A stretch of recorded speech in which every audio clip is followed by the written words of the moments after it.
Assalamualaikum warahmatullahi wabarakatuh. Perkenalkan, nama saya Fitri Solehati, NIM 208200073, kelas 3C Tadris MTK. Tujuan pembuatan video ini untuk memenuhi UAS PTKN.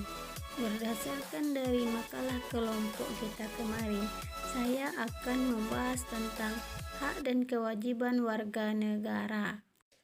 Pengertian hak dan kewajiban itu berbeda ya teman-teman. Pengertian hak didefinisikan sebagai aturan normatif yang ditetapkan oleh yurisdiksi hukum dan dimiliki rakyat.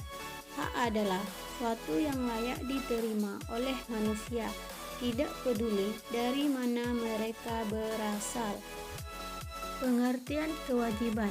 Kewajiban adalah istilah yang digunakan untuk menyampaikan komitmen moral kepada seseorang atau suatu kewajiban. Didefinisikan sebagai hal yang harus diselesaikan atau diikuti oleh seorang individu. Nah, sudah jelas ya teman-teman pengertian hak dan kewajiban. Lalu, apakah ada masalah di dalam hak dan kewajiban tersebut? Jawabannya tentu saja ada. Contohnya yaitu seperti pengingkaran kewajiban warga negara. Seperti apa sih pengingkaran kewajiban warga negara? Contohnya yaitu yang pertama, tidak taat bayar pajak. Yang kedua, melanggar hak asasi manusia. Yang ketiga, tidak ambil bagian dalam pembelaan negara. Yang keempat, tidak taat aturan lalu lintas. Yang kelima, merusak fasilitas umum. Lalu, apa sih faktor penyebab pengingkaran kewajiban warga negara tersebut? Faktor penyebab pengingkaran kewajiban warga negara ada dua, yaitu internal dan eksternal. Yang pertama, faktor penyebab internal dibagi menjadi tiga. Yang pertama yaitu egois, mementingkan diri sendiri. Yang kedua, tidak menghargai satu sama lain. Yang ketiga, rasa nasionalisme dan kewajiban yang rendah. Yang kedua, faktor eksternal. Faktor eksternal dibagi menjadi tiga. Yang pertama, penyalahgunaan kekuasaan.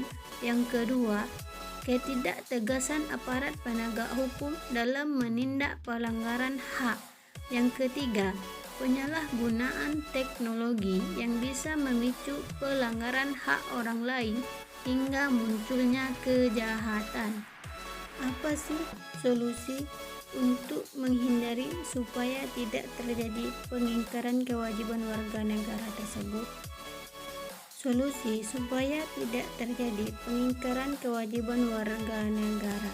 Yang pertama yaitu pencegahan.